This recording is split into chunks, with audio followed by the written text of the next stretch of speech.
So I want to welcome everyone to Internet for your boat. And our goal in this session is to answer questions that boaters have about how to access strong, consistent, and fast connections to the Internet, no matter where they are, whether that's tied up to a marina, cruising the coast, or if they're many miles out to sea. And our panel is very well versed to discuss this. They represent decades of marine electronics experience. They come from different perspectives in the industry: manufacturer, boat builder, dealer installer, and vessel security. I'm your host for the session. I'm Jim Fullalove, editor of Marine Electronics Journal. That's a trade magazine for members of the National Marine Electronics Association, which pretty much represents just about everybody in the industry. When I joined the magazine in 1997, the internet was in its infancy and something called Wi-Fi had just been invented. Lots changed since then. Let's meet the panel. Brian, will you lead off, please, and tell us a little about yourself? Hello, everybody. Thank you so much for having me on the panel today. My name is Brian Kane. I'm the Chief Technology Officer for GHOST, Global Ocean Security Technologies, founding partner of the company that we started in 2005, based out of Fort Lauderdale. We do yacht security, tracking, monitoring, video surveillance, acoustic deterrence, cloaking technologies, everything security and monitoring aboard yachts and commercial ships around the world. Ken. Yeah. Well, my company is Comar, and we're the representatives for KVH in Florida and up and down the coast. And in the past, our customers are electronics dealers, boat builders, shipyards. So we bring the KVH product to them. And I'm a past NMMA, National Marine Manufacturers Association board member, and Rep Association board member too. Thank you. And Johnny Lindstrom. Good morning, afternoon for you folks. I'm on the West Coast, so it's morning for me. Johnny Lindstrom here. I work for Westport Yachts. I'm the systems product designer for all of our boats. That includes the entire electronic suite. So all of the navigation, communications, networking, blah, blah, blah, all of those things. I, like Jim, have played with this stuff since before there was an internet, actually. And so I've had the opportunity to grow along with the industry and all of the various means of connectivity that we currently have available today, and look forward to this. It's obviously a hot topic. It's one of regular questions that we all get regularly. So look forward to this. Thank you for having me. Thank you, sir. John Thaw. Hi, I'm John Thaw, the co-owner of Poseidon Marine Electronics here in the Palm Beaches. Been doing this since 1996 and have co-owned Poseidon Marine Electronics for 6 years now. Poseidon Marine Electronics basically specializes in marine and audio video electronics integration, installation, and service, both here in South Florida and really throughout the world wherever our clients take their vessels. And we service a wide range of vessels, ranging from high-end center consoles, custom sport fish, all the way up to 200-plus foot mega yachts today. Great. Well, thank you, panel. This session is scheduled to end at 3, but we can extend a little bit beyond that if there's interest beyond the questions we're going to ask the panel. And I would also ask the audience if you have any questions beyond what you hear is being asked by me of the panel. Simply go down to the bottom of your Zoom screen. There's a Q&A button. Click on that. You can write in your question, and we'll see it, and we'll address those at the end of the session. So the first question goes to John Thaw. We are all used to 24/7 connectivity, no matter where we are on land, and now that goes for boaters as well. We want to be able to access the internet, to send and receive email, maybe listen to music, stream video. And the right solution to be able to do that really depends on several factors. And so, John, can you briefly explain some of the connectivity options that are available and the ones that are most popular? Absolutely, Jim. what I generally do is separate the internet connectivity to two different types. The first, most important, most prevalent is at sea connectivity, which is both satellite and cellular LTE communications. The satellite can be either geostationary systems like VSAT or Inmarsat, and also right down to low Earth orbiting solutions like the Iridium and Globalstar handheld phones or terminals. The second means of connectivity is dockside, and primarily that's some type of marine Wi-Fi bridging to a shore-based broadcasted Wi-Fi in a marina, behind your house, in a hotel. And also something that we're starting to see more of is more of the marinas here in South Florida are actually allowing you to have cable modems as well, which is a whole nother section and basically ties into the vessel network the same way it would in your house. Thanks, John. So Ken, what are some of the considerations boaters should be asking themselves when they're selecting a communication system that best meets their needs? Well, Jim, thanks a lot for it's a good question. You need to keep in mind their cruising range. Number one, where they going to be running this boat? Is they going to be going 100 miles offshore, 10 miles offshore, or are they going to be predominantly going up and down the intercoastal? So what your cruising range is, what type of boat it is. Is it a sailboat? Is it a center console? On a bigger boat, you can put different solutions on it because you can fit larger antennas, for instance. The other side of that is to define the boater's needs. Are they going to be simply using it for simple email, or are they going to be expect to watch football game? Or what we found out recently in this time of pandemic times is we've got a lot of boat owners coming back, and they're interested in they're moving more of their business on their boat, and they're trading stocks, so they want to be connected at a higher degree of connectivity and come up with the different solutions for those. So if you're dockside most of the time, that's there's a set of solutions for that. Then it's also to remember if you're seasonal. If you're seasonal, you might want to have to suspend your service in the wintertime, right? So another factor, and reliability. There's a lot of solutions out there, and there's a lot of different degrees of reliability. I'm sure John could speak to that. A lot of different solutions on them, many that work great in your house that won't work on your dock, And, a lot of folks, they say, well, we're going to pull up to our marina and, my marina's got Wi-Fi. When you get back to your marina Wi-Fi, and you find out, well, I can send an email, but I can't stream a movie and I intended to. And then your Wi-Fi at your marina, boy, it might be great on Wednesday afternoon, but then Friday night when the marina's packed, and all of a sudden your Wi-Fi is very, the reliability can vary greatly. So a lot of different options and a lot of different things to consider, especially the size of boat, vessel, and where you're cruising to. Yeah. Great. Good. Thanks, Ken. So let's drill down a little deeper into some of these considerations. And Johnny, here's a multi-parter for you. We've heard about Wi-Fi extenders. What kind of range can they give you? That's one question. Another one would be, what does the equipment cost? What is the equipment that you have to buy in order to set up a Wi-Fi extender system on your boat? And finally, what do you feel are some of the major pros and cons with adding Wi-Fi to your boat? Thanks, Jim. I'm happy you give me the complex question right out of the gate. Actually, both Jonathan and Ken touched on a couple of the things there.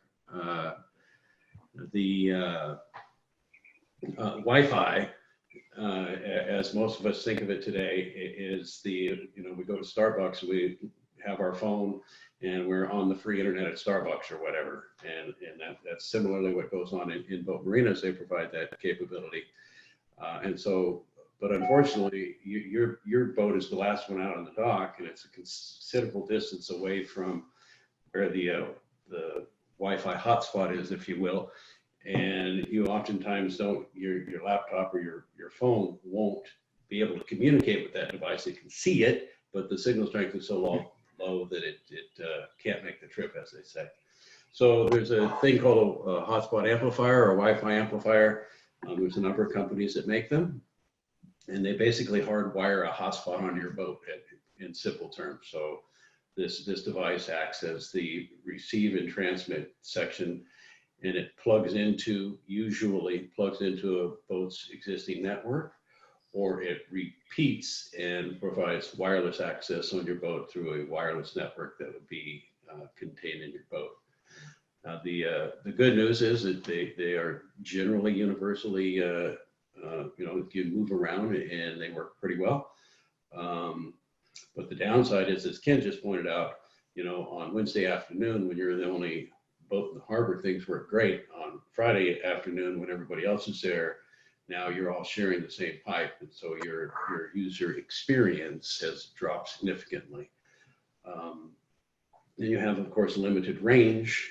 You're going to have to be relatively close to the marina, and you can improve on those things with some sophisticated antenna solutions and things that are available. But it's an in the marina kind of situation. There's no silver bullet for this deal, unlike your house, where you can have your cable operator or whatever bring internet. And so for our boats, as you know, Westport, we build a big boat, and we provide 5 options of connectivity on all our boats at standard fit. And, one is cellular solutions such as what Brian deals with. One is Wi-Fi. One is VSAT. One is fleet broadband, and one is, as John pointed out, shore. Because there are shore connections, either with Ethernet connections that behind the person's house, or we provide the ability for the cable modem application, which is becoming pretty common because it gives such great speeds at a decent cost.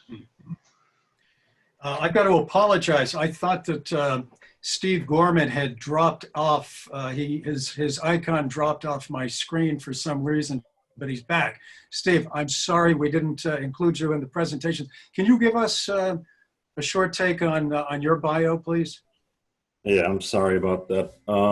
So my name's Steve Gorman. I'm with KVH Industries. I am the KVH Super Yacht Field Service Engineer. I'm based in South Florida. We have a Davie office here, and I support the KVH manufacturer side of things. I work for KVH directly. We are a manufacturer of satellite communications and satellite TV tracking systems for the marine industry. Thanks very much. We had You want me to finish answering your 3 questions, Jim? You did pretty well with that, Johnny.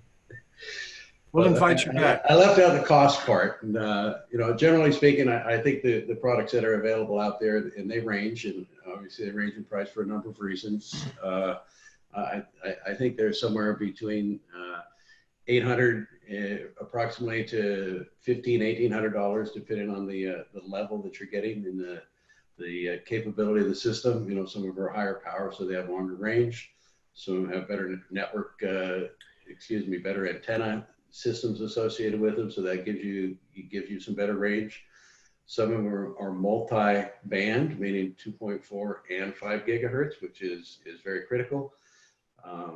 If any of you, all of you have, I know because I see you there, been at boat shows or crowded marinas, and you go on and you have 300 hotspots or something, and everybody's trying for the same thing. So the ability to have the multi-band and get up into the 5 gigahertz, don't confuse that with 5G, that'll be a Brian question, but you get into the 5 gigahertz Wi-Fi range, it's less crowded, there's more space, there's more spectral efficiency, all that stuff, sorry.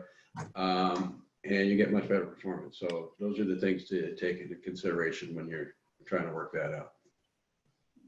Well, I think there is a fair amount of confusion out there, unless you're very involved in the marine electronics industry, about what the difference between LTE and 5G is. And And Brian, can you explain that? What are some of the considerations with bringing LTE on board? What is it? What's 5G?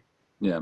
Well, you know, we've been, as you know, Jim, we've been streaming video off boats for about 13 years now. We started doing it, we were doing it on 3G, and we were streaming it to clients' Blackberries. So we've seen a lot of progressions of various, you know, connectivity over the last 13 years. And, you know, generally I see that, you know, it's an Internet of Things age. Everyone wants smart devices everywhere, and 5G is going to change a lot of things, but I see it working in concert with LTE. Not being the primary. I think LTE is going to be the go-to for boaters, because let's face it, a lot of these 5G towers that are coming up all over the place, these nodes are focused on population density, where there's more people, more smartphones, where you're not going to see as good connectivity offshore with 5G, especially it's a different frequency, and it's the range is not as long. So I think you're going to see LTE being the predominant solution for boaters for the foreseeable future. So, you know, it's important that, for instance, you have a fixed LTE module on your boat if you want to have cellular connectivity, you know, that has the ability to tie in with cellular Wi-Fi and have its own security within the Wi-Fi on your cellular network, because boaters want to have their own secure source on board with cellular. So it's all about trying to figure out what your use case is. And marina Wi-Fi does a great job, but cellular LTE is where it's going. And I don't see 5G being too relevant for boaters when outside of the marina or anything greater than 4 or 5 miles offshore. Yeah, and range is a thing that seems to be almost a hidden subject. I mean, I know when I've gone online to look at some of the products out there, it's often difficult to know just how much range you can get out of one system or another. It often depends on so many other things, and I guess the manufacturer is just reluctant to pin himself down, knowing that it's dependent on conditions, cell tower, and so forth. Yeah, and it's worth noting, like with regards to LTE, you know, you want what your use case is going to be with, you know, we always have horror stories of, you know, some the boats in Nassau and the kids on board are doing online gaming. All of a sudden they get a $10,000 bill from their cellular provider because they're operating data in a foreign country over cellular. And, you know, it happens a lot. Or, you know, captain next door in the boat next door to you is downloading videos all day long, and all of a sudden you get hit with that bill because it's very expensive over cellular, and especially when you're operating outside of the footprint. So like here in the US, we see oftentimes a lot of clients in the Bahamas that bring the boats over there, but all of a sudden they have a US SIM card provider, a cellular provider, and they get to the islands and it's all of a sudden dumbed down. They don't have nearly as much bandwidth because native cards kind of get priority. So oftentimes we tell customers to, you know, if your boat's staying in a port in a foreign country for a foreseeable amount of time and you need cellular connectivity, oftentimes it's good to get a local SIM card to have better connectivity and not get anything, you know, not have bandwidth restricted on board. And also making sure you have a LTE device that has a certified IMEI number, which is really important, so that cross references with all carriers. Because you try to go to, you know, we deal with this every single day. You try to go to like a provider, say I got a system for my boat that I need to get internet for, and they look like you have two heads because all they know is iPhone or Android. So, you know, having a product that has a certified IMEI numbers that cross references in their system is really important,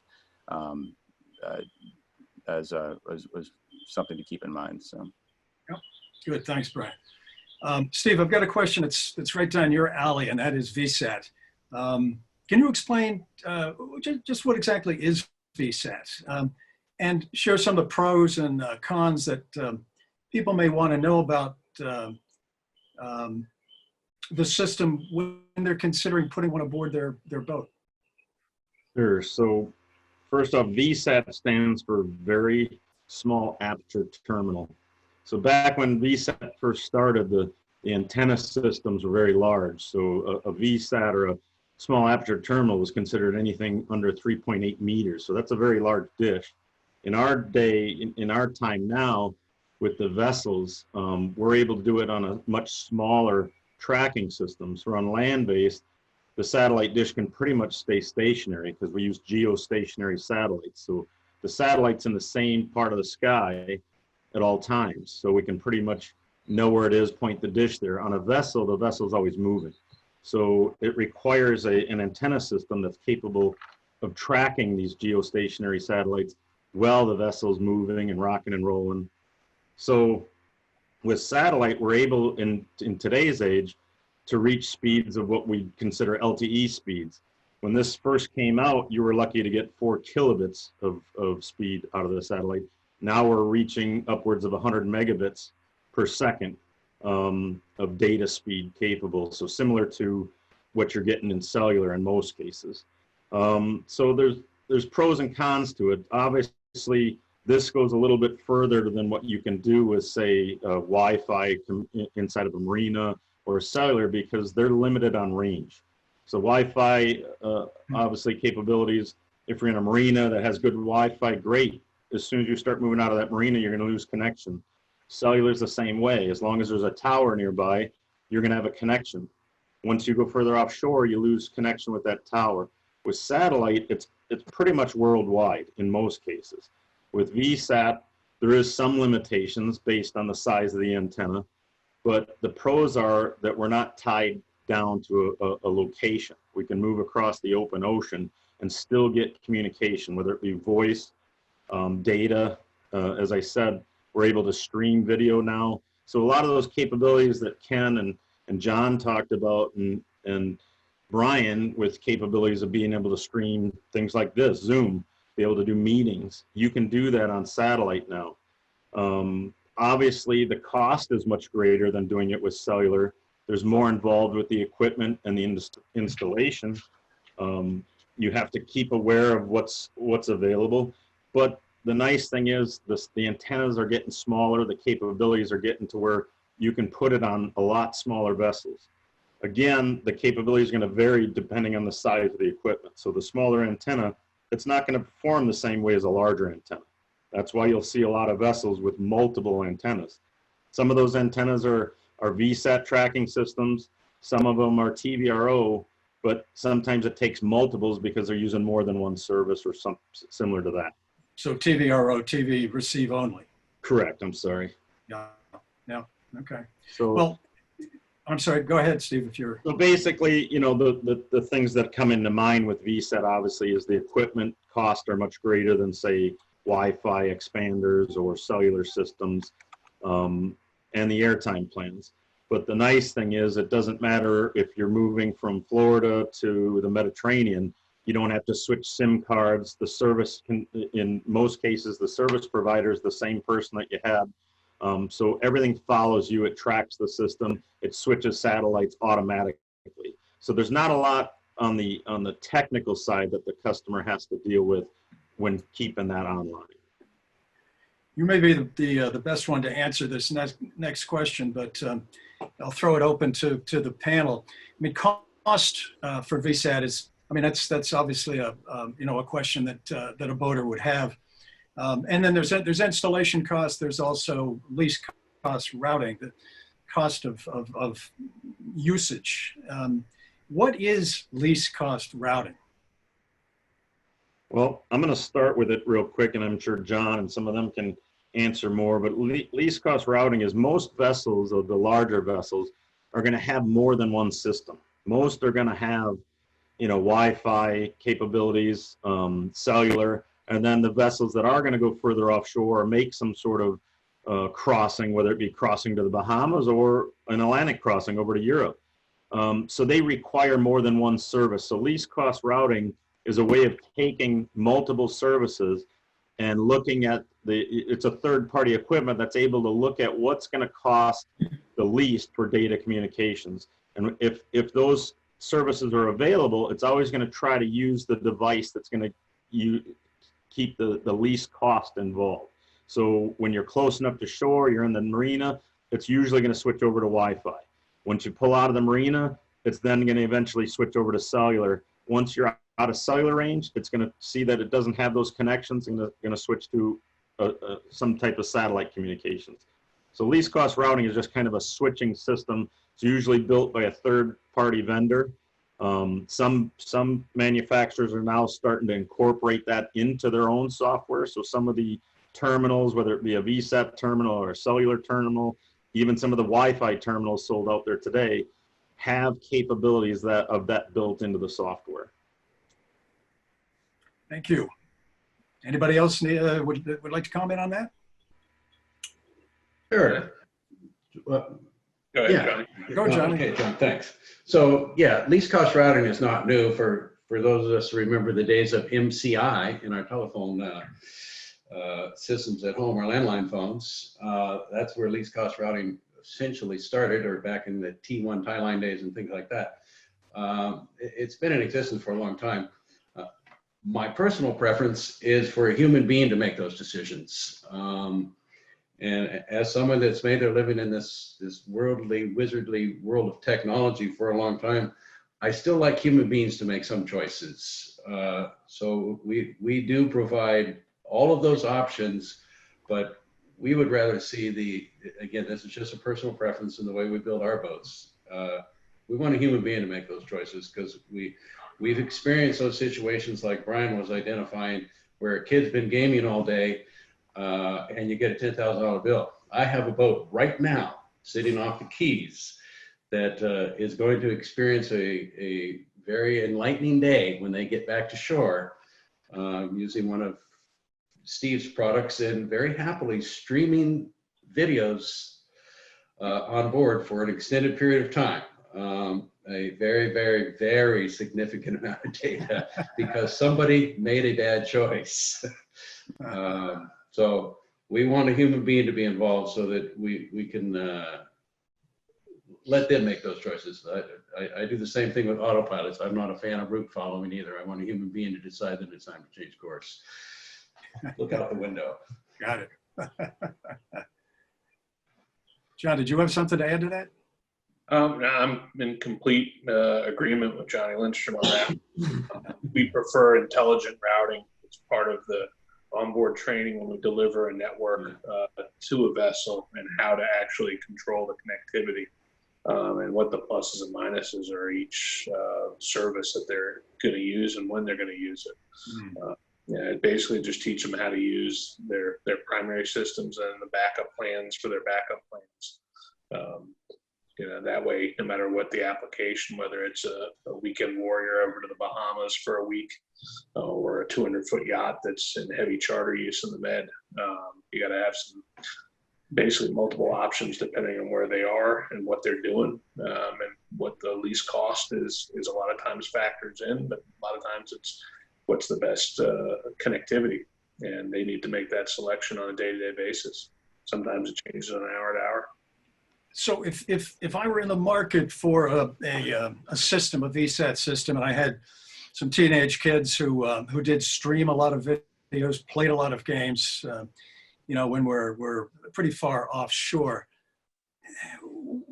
what can I expect the bill to look like at the end of that month? Scary. Can you be a little more specific? I'll give you a perfect example. About 4 or 5 years ago, we built a large sport fish boat with a client, and he was asking how much would it cost to watch a movie on Apple TV. And I explained to him, basically that back then it was about 3,000 gigs of data, or 3 gigs of data. Basically, on the, I think he had a V3, but it may have been a V7 KVH antenna. Basically, he was looking at about $3,000 to watch that movie, and he, of course, told me, "You're joking." I promise you, I'm not. So the first week, the boat left Palm Beach, went to Ocean Reef, and about 10 o'clock at night, a little bing from an email showed up on my iPad, and warning this boat had used excessive data. And I think, 10 o'clock, I'm going to call and see what they're doing. And the owner answered the phone. He goes, "I knew you were going to call me." He goes, "You saw that email, didn't you?" And I go, "Yeah, I mean, you've already used $3,500 worth of data." He goes, "Well, we watched the movie. I wanted to see if you were right." I go, "Okay." He goes, I'm good with it. It'll be the last one we watch, but you were right." And that was it. And that's one of the more tame ones.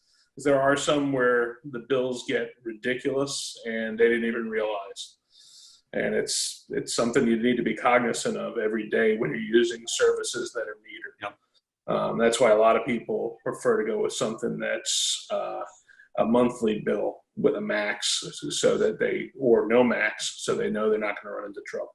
Yep. We have a lot of clients, especially the ones that are heavy users of data, that are buying huge blocks of data or buying a connection with no max.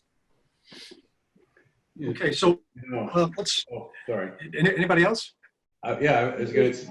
This is the common conversation, and we're so accustomed to, right now I'm sitting in my house and I've got a cable modem and I got, 100 meg connection that cost me $50 a month. And it works great. 100 meg connection on a boat is going to cost more than $50 a month, because there's, number one, there's not as many users to spread the cost of the infrastructure out. Number two, the infrastructure is flying around in space and it costs a lot of money to get it there and keep it there and maintain it. So you take this very, very high cost infrastructure and you provide it to a very small market. Obviously, it's going to cost a heck of a lot more money. And that's the constant argument. Why can't I get this on my boat? I got it at home. And the answer is because your boat isn't plugged into the wall. Your boat is a radio device by itself. To share a similar experience to Jonathan, we have one of our customers, one of our larger boats, is a pro football team owner, a Super Bowl winning pro football team owner. And he wanted to be able to stream his team anywhere he was on his boat. And that was the requirement in the initial purchase contract. And so, of course, that comes to me to figure that out, which I said, okay, well, here you go. And I presented it. And it was effectively going to cost him approximately $30,000 a month to do that. He decided it wasn't that important to stream anywhere in the world to watch his team play football. So that is the reality. Some people will pay that. He wasn't one of them. Right. Yeah. Just be judicious. I was going to say, this day and age too, there's a lot more tools to manage your data, to manage what you've signed up for. On a KVH unit, you have a My KVH. You get alerts where you get alert. And the cost has come down drastically, even just in the last year with the advent of HTS. The costs have dropped. They've dropped more than half in a year. So it's changed a lot. It's easier to manage than it ever has been before. And there's there's also unlimited data options now, which we've never had before, that we offer now with high speed, unlimited data, which is typically on a larger yacht, maybe on a charter vessel, but on a charter option now, if somebody's going to go on a boat for a week, at the very day one, they'll know exactly what it's going to cost. It was unlimited data for that week. So we've been able to listen to the industry and kind of tailor solutions that really work and that fit the industry now. So the surprise bill really shouldn't happen. And, not that it won't, but really there's a lot of checks and balances now. So that should be a rare, very rare event. So the message to the boater is ask questions. Ask questions. Right. I'm almost inclined not to ask this next question, but I'm going to, just because there may be some spots that we didn't fully address. But anyway, Brian, to you, some boaters may question why they need a communication system when they have a cell phone aboard. Can you explain the differences in reach and coverage between a cell phone, a Wi-Fi extender, and a VSAT product? Well, for one thing, their cell phone's not on board when they're not there. So having communication off the boat that is stable and consistent is really important. To all the gentlemen's earlier points, download your videos, play the games when you're not in a marina Wi-Fi, whenever possible. Do that stuff before you go offshore. Because marina Wi-Fi is great, and it does a great job when you're sitting at the dock and you're inside a marina Wi-Fi range. But don't expect that to continue any place outside the marina. You know, with regards to cellular, we are using LTE routers. Sometimes most of our clients that are staying within 4 or 5 miles of shore are fine just having an LTE router on board that, and depending on where they are, of course, they maintain a pretty good connectivity. But I mean, for instance, you know, we do a lot with sheriffs and police departments around the globe with streaming video off their boats for situational awareness. And I mean, you know, over cellular, if you have the proper antennas mounted on the hard top and boosters, you're able to get sometimes up to 20 miles offshore in certain spots. But then, of course, outside that, we're going to be reliant on VSAT and streaming it off at, you know, our cameras and security stuff off at such a rate that it's not going to eat up a lot of bandwidth.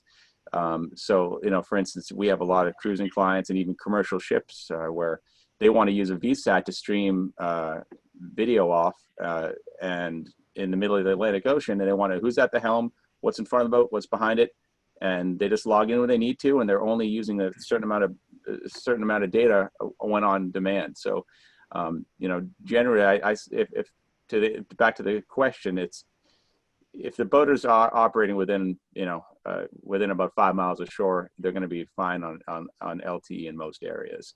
Outside that, if you need consistency and reliability offshore, you know, that's when you switch over to the VSAT.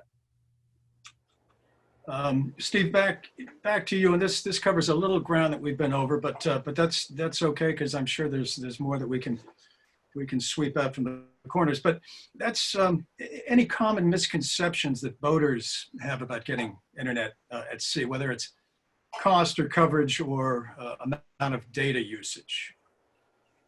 So probably the biggest one is the amount of data usage. And, you know, when you approach a customer or you approach a boater and you ask them, what is your usage going to be for? What do you plan on doing with it? You know, most will tell you, oh, I just plan on sending a few emails, checking the weather, maybe a little bit of communications. But what most people don't factor in there is, A, they're going to do a lot more than that. We live in that day and age where data is everything. You know, we have smartphones, iPads, computers, all our devices, including all the TVs and the MFDs on the boat, all the multifunction displays on the dash, all of them look for internet. They're all looking for Wi-Fi. They all want to reach out to the internet.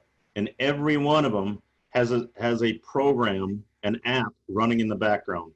And all those apps want to do is upload into the sky, and they want to download updates.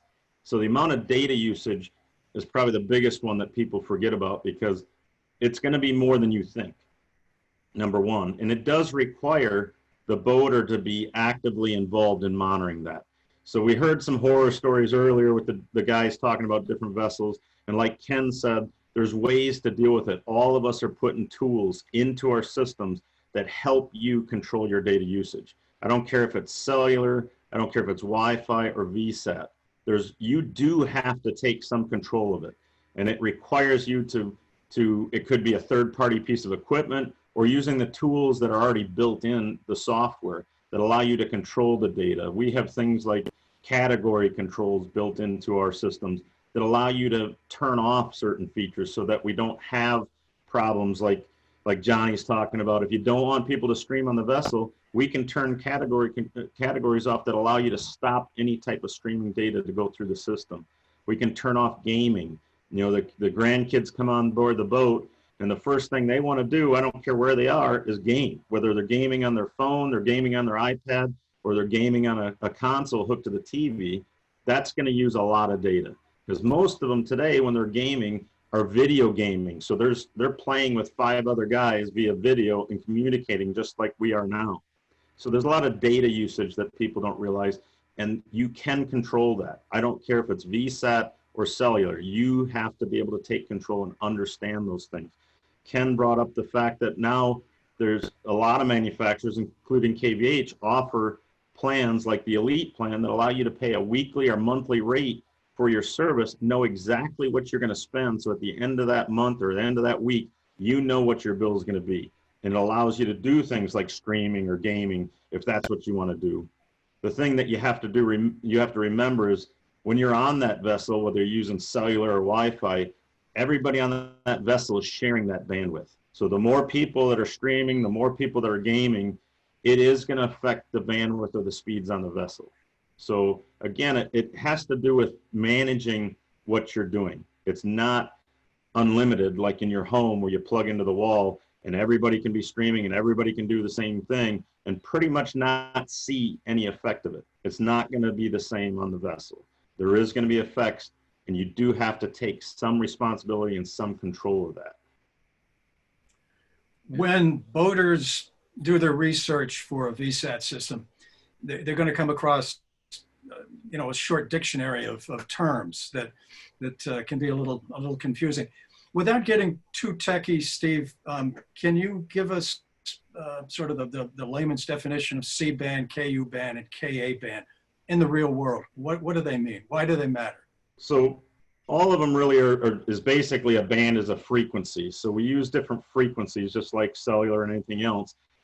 Depending on the frequency will depend on the service. So most VSATs today use either KU or KA, but we also use what's called C-band. C-band is a shorter, lower frequency, wide band that allows for longer range. It's not as affected by things like weather or things like that. So the coverage area of C-band is much greater. But on average, most vessels, most leisure vessels out there are going to use either KU or KA when they're using when you're talking about VSAT. And those frequencies are higher than C-band. They can transmit a lot more bandwidth than C-band. Most of the people that are on the larger vessels, that when they get to the more towards the poles and things like that, they're on C-band. So the amount of bandwidth they're getting, the amount of data speed basically they're getting is going to be much less. But when you get into KU and KA, which are higher frequencies, they're going to be allowed, that's where you're going to get the higher speeds, the LTE capabilities. They can be a little bit more affected by weather conditions. So that's why systems like KVH, we have a system that has both KU and C-band built in. So when the vessel reaches an area where either the KU is too affected by weather or conditions, or it's outside of the KU coverage, it can automatically switch to C-band. And other manufacturers do that, but that requires a much larger system or two systems in some cases. Some people will have a C-band and some people have a KU or a KA band. You're going to see a lot more systems that are switchable between KA and KU. Probably right now the most popular on VSAT is KU, and then KA is up and coming. A lot more vendors are starting to use KA band in their systems. All right. Thank you, Steve. Johnny, can you tell us why people buying new boats may want to have a VSAT installed as part of the new boat package rather than installing one later? Okay. Well, I can, Jim, we've known each other for a long time. My previous life, I actually was a marine electronics dealer like Jonathan is down there.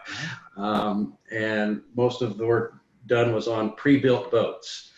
So now, of course, I work for a boat builder, and putting things on boats as they're being built is a very different world. It's much, much easier. But so generally speaking, you buy a car.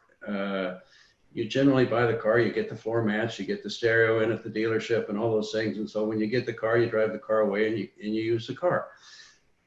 You don't generally want to take your brand new car and go take it over here and have somebody with the Sawzall start cutting holes in things and ripping your headliners out and all that other sort of stuff to put on these newer systems. So I think that's probably the primary driver of that sort of thing, is it gets it done.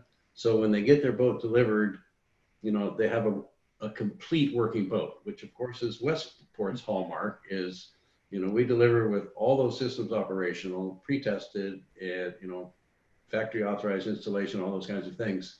So I think a lot of people are doing it in that way. It just makes for a single transaction in many times rather than multiple transactions. And, Jonathan could probably speak to that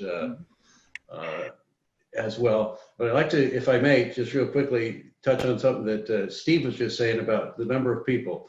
And I had an experience recently at home. My internet was slow, and I'm like everybody else, I don't like that. And so I said, well, John, you know how to do this. What's the problem? So I interrogated my system. I had 11 things online. I was the only guy in the house. That's the Internet of Things for you. You got to manage what you got going on. So there was 11 things using my internet, and I was the only guy there. Yeah. So printers, TVs, it was the list. I said, what the? So I went around and I disabled all those things, and then all of a sudden my internet just started working a lot better. I don't know. So yeah, that goes back to that human being being involved in the water. Right. Yeah. Good point. Well, John Thaw. So Johnny kind of handed it off to you. From the perspective of a marine electronics dealer, how about installing a VSAT system on a boat that's not new? Does that present a particular problem? Well, I mean, the biggest issue is really something of where you're going to put it and how you're going to integrate it with the existing systems. It's great when a high-end boat manufacturer with a good OEM electronics program installs in the factory and you get a turnkey solution. But if we're all honest with ourselves, there's a lot of boat builders around the world that really shouldn't be offering a turnkey solution up to the experts. And, you know, you're able to get a much more customized, tailored system to fit the needs of that particular owner. I mean, if there's anything, entertainment and communications on yachts is a very personal thing to the owner, and especially when there's a large crew involved, or if they're involved in chartering where every week there's a whole new group of end users that are cycling through the boat. And I think a lot of the higher end electronics dealers are in a better position to tailor the solution on the average yacht. I mean, it's one thing if the boat's coming from Westport or Fedship. It's another thing if it's coming from a startup builder in Italy or in Turkey or China. They don't necessarily have the wherewithal and the experience to deal with it. You know, one thing, you know, with my company, we're averaging about 25,000 man hours of onboard service a year. We see a lot of different problems and learn how to diagnose those problems and learn how to modify our installations constantly to work around those problems so they don't pop up again and again. A lot of times the boat builders aren't the servicing entity once the boat's been delivered to the end user, so they don't realize they keep repeating the same issues. And that's the biggest difference. I'm going to skip by the next question, which we did answer earlier in the discussion. That had to do with some of the high data usage programs like Zoom and Skype and so forth, and the speeds and all that would be necessary in order to propel those systems. So moving down to one that's, I think, probably a question that's on the minds of more than a few boaters, and that's to Ken. Are there different connectivity solutions for different types or sizes of boats? And what I mean by that is sailboats versus power boats, maybe fishing boats versus cruisers. And what type of equipment should they choose? Mm-hmm. Yeah, now there's several different options with smaller vessels, all right? And number one, we've been talking a lot about LTE1 and on different size boats. So if you're, you know, your choices once your boat gets over 35 to 40 foot, that gives you widens your range of how far you can go offshore. But you know, a sailboat that's you know, again, it's your cruising area. Are you pretty much cruising up and down the intracoastal, you know, and occasionally fishing offshore? You know, maybe LTE is enough for you. The challenge is, though, you know, as we see, is, you know, a new boat, you know, someone who picks up their new 35-foot boat, large center console. The expectation is that, well, I'm going to have connectivity like I do at home, and boy, they can. Or somebody buys a new 40-foot center console. You certainly have that, but it comes with a cost. And then you have that trade-off that they're going to have to make at that point. So, you know, and the other piece is to always remember is how reliable it is. You know, we talk about being at the Wi-Fi at your marina is great, but Wednesday it might be good, and Saturday morning when everybody's downloading the weather, it might not be that good. And the same thing when you're offshore. Fishing 5 miles offshore. Maybe you're in the Gulf Stream. Maybe you're deep dropping. People are trolling for sailfish and dolphin in Florida. At that point, maybe your cell phone itself. Well, at 5 to 10 miles, those speeds really deteriorate a lot. And then if you had an LTE unit, something with up on your tower, they get added range and a modem in that. Well, then all of a sudden, boy, maybe you are getting 10 miles and you're going to get the speeds. But again, you're not going to be paying $10 a month for that, like you would, or $20 a month on a standard cell phone plan.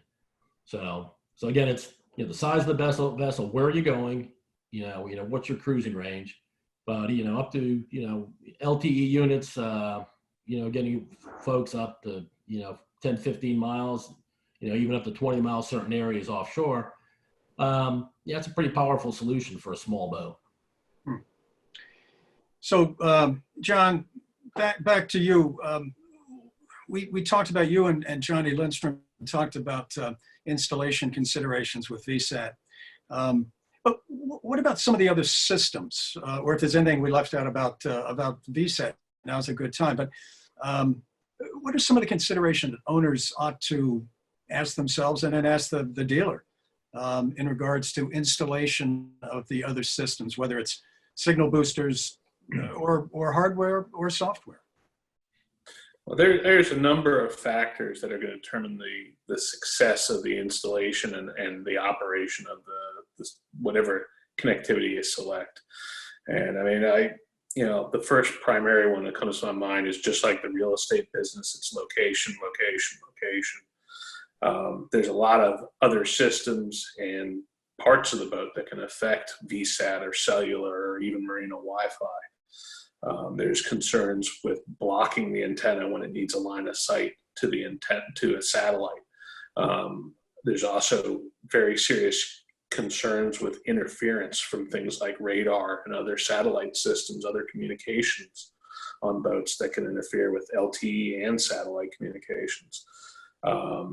Beyond that, there's also other RF interference from machinery, gyro compasses or gyro stabilizers, audio video equipment on the boats that we've always seen affect communications. Beyond that, trying to shorten the RF cables on things like satellite and cellular and Wi-Fi. Some of these systems are very limited in how far you can run RF cables, so it's important to find a good place for the antennas and the below decks equipment in close proximity of each other. And then, basically the power that you're feeding these systems to. Again, with RF interference, the key is controlling and delivering clean power to the systems. So let's take this a little further, and that has to do with something you mentioned, John, which is blockage. Steve, can you explain what that is? And again, in understandable language, and what's the best location for a communication system on a boat? Does it depend on the size of the boat? Sure. Can I jump in there just a second, Steve, before you start? As I indicated at the beginning, folks, I apologize, but I have something at 12 o'clock that I have to, another web event that I'm scheduled for. So I'm running up against that hard stop. And I want to thank you all for letting me participate and appreciate it. And we'll see you next time around. Good to see all you guys. Thank you very much. Johnny. Thank you. So in answer to your question, like John was just explaining, there's a lot of factors that go into placement of these antennas and systems. And it doesn't matter if it's a VSAT, a cellular antenna, a Wi-Fi extender, blockage comes into play. A lot of these vessels now, they're using carbon fiber and masts and things like that. So those type of things can cause blockage, some worse than others. It's one thing when you have a fiberglass structure versus an aluminum or steel structure, and then you get into carbon fiber. So all those can cause blockage, whether it's cellular, Wi-Fi, or VSAT. We talk about blockage with VSAT with our antennas. It could be another antenna system sitting right next to it. It could be a radar that's on a mast a little bit higher above it. All those can cause blockage because with satellite communications, we have to have a direct view eyesight of the satellite. It's not like GPS where we have multiple satellites up there and it's receiving signals from multiple satellites at the same time. VSAT is very precise. We're tracking one satellite and we have to have a direct connection, a direct view of that light or that satellite for our connection. If that gets broken by something in between it, it's going to cause blockage. The good thing is most of our systems have multiple satellites. So when you see a vessel where they have a large mast, or even these ships, because we do a lot of commercial applications, once it goes into blockage, we're able to program the system to know it's in blockage and go look for another satellite that's in open view. So when you're doing these installations, you have to take that into consideration. There's always the best position. Obviously, we want to be in the very center of the boat, up high with no blockage, but let's be real, on a vessel, that's very difficult because real estate on a vessel is very limited. We're trying to put more and more systems on these vessels. So it all comes down to play on what's best case. And then you also have to deal with builders because they're more concerned about aesthetics. How does the vessel look? There's a design to that vessel. Now you're going to stick these antennas and these domes on there. Does that look good to them? Well, you have to weigh the difference between performance and aesthetics. But you really have to realize when you choose one way or the other, it is going to affect, the opposite side.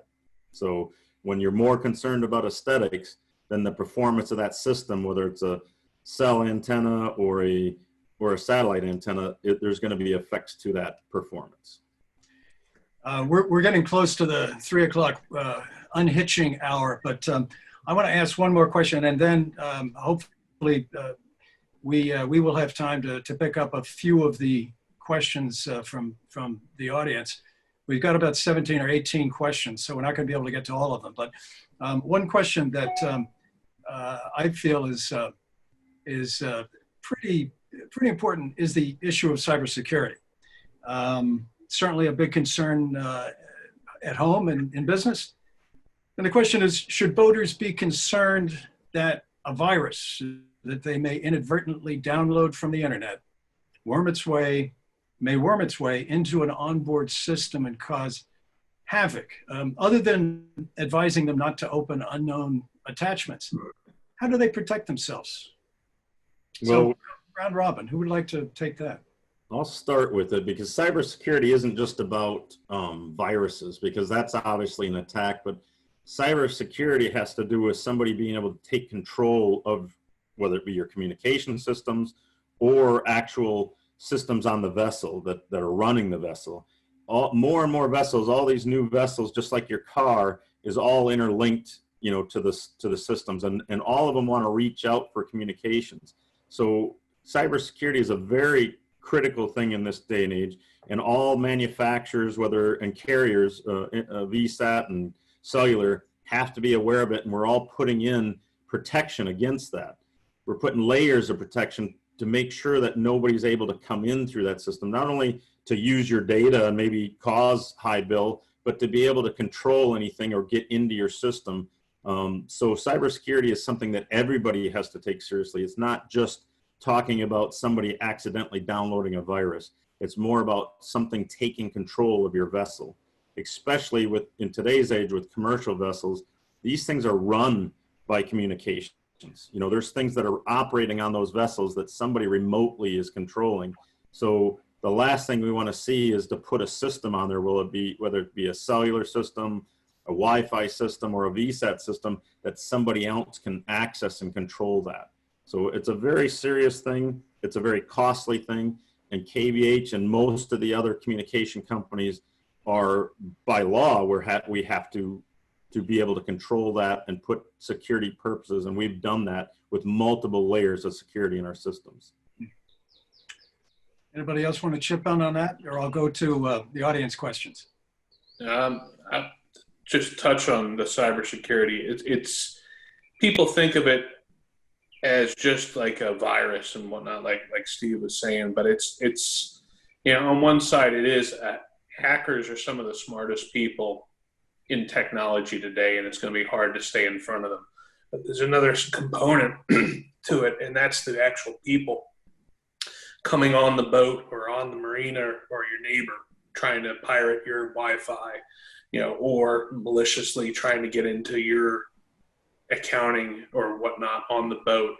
And while there's no one, silver bullet for that, there needs to be a cognizant effort by the boat owner, the crew, to have some type of protocols in place, best practices to do the best to ensure they're safe going forward. And we tell people when we're setting up networks, don't name your network after your boat.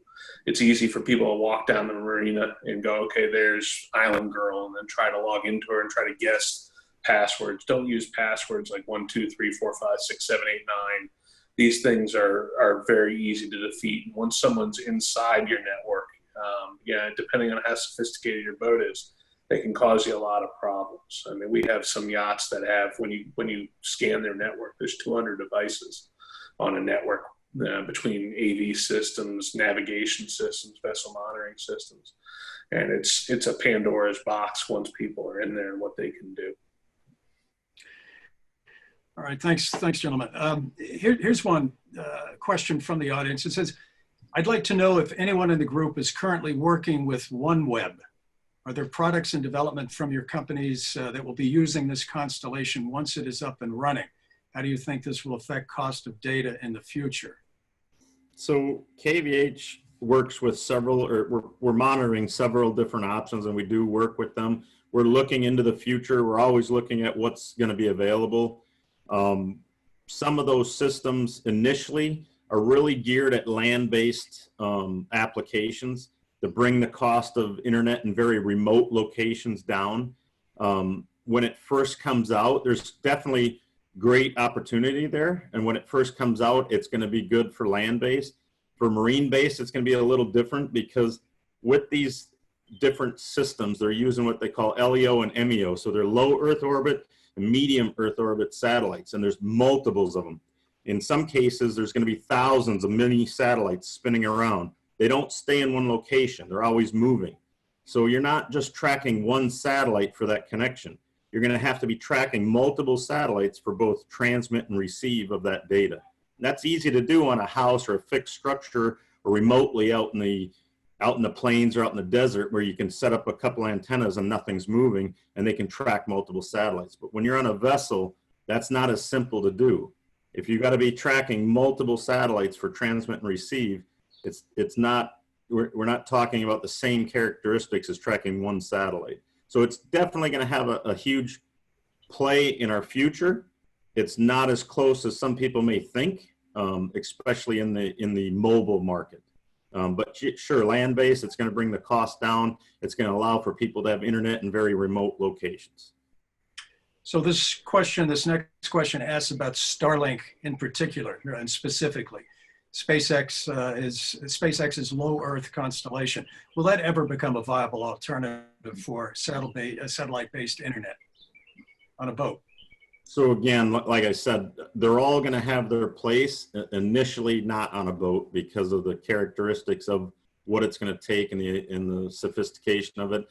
I think most manufacturers like KVH that are out there that build tracking systems, we're actually looking at how we can work with that, what we can do, how we can incorporate systems that we already have in our technology.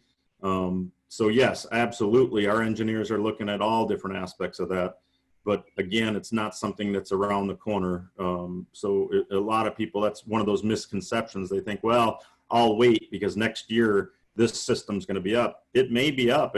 Most of it is up now. We're testing with it now, but it's not really geared towards that mobile market just yet.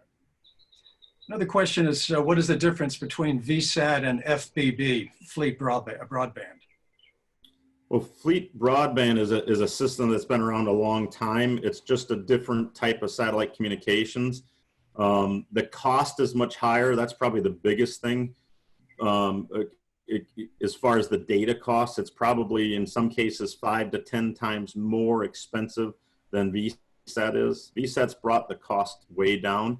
The speeds of fleet broadband is not up as high as what you can do. The bandwidth basically is not the same. So fleet broadband, we've been selling fleet broadband for many years and been a carrier in that. But VSAT has kind of taken that service over. The question is, I have a legacy Wi-Fi extender amplifier router that will not connect to the newer 5 gigahertz standard hotspots. Are there any products that any of you know about that will connect to a marina's broadcasting at 5 gigs?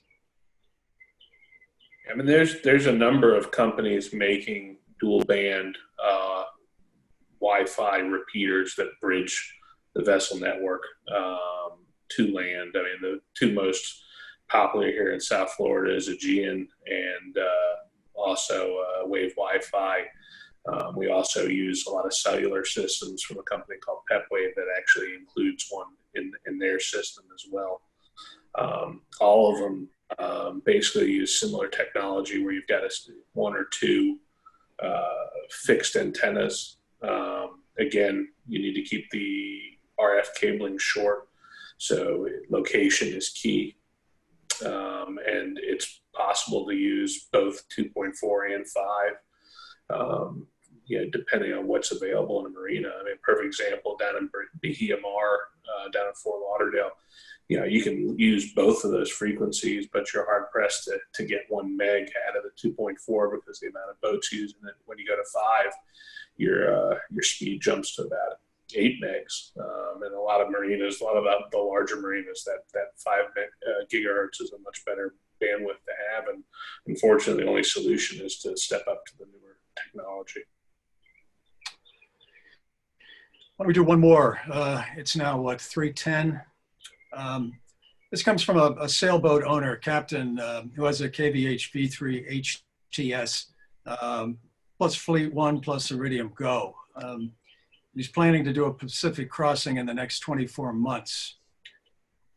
First question he has, and there are 3. V3 does not have low-speed unlimited data option. Any hardware, software that could help convert high-speed to a limited low-speed mode? So, well, the V3 HTS, that particular model strictly does what we call the high speed. So it's 5 megs down by 2 megs up.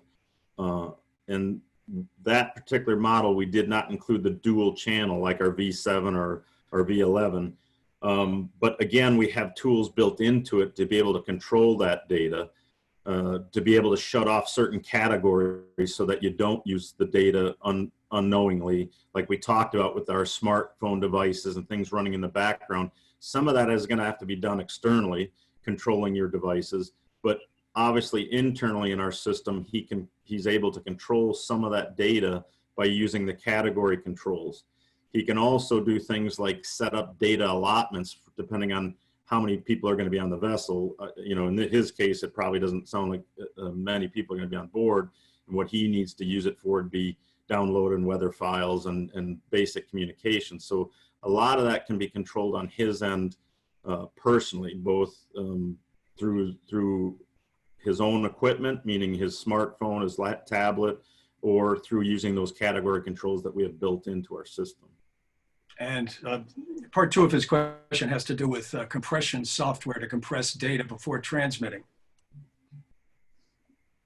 John, I don't know if you have any thought on that as far as using something for compression, a third-party device that's able to compress some of that. Yeah, I mean, it's been years since we've really been asked for that type of a solution, though I understand the application. Typically our clients that are doing that kind of transits are usually living off the VSAT these days. Off the top of my head, I'm drawing a blank on someone that still offers a compression software like that. I'm sorry. I'm reluctant to go any further.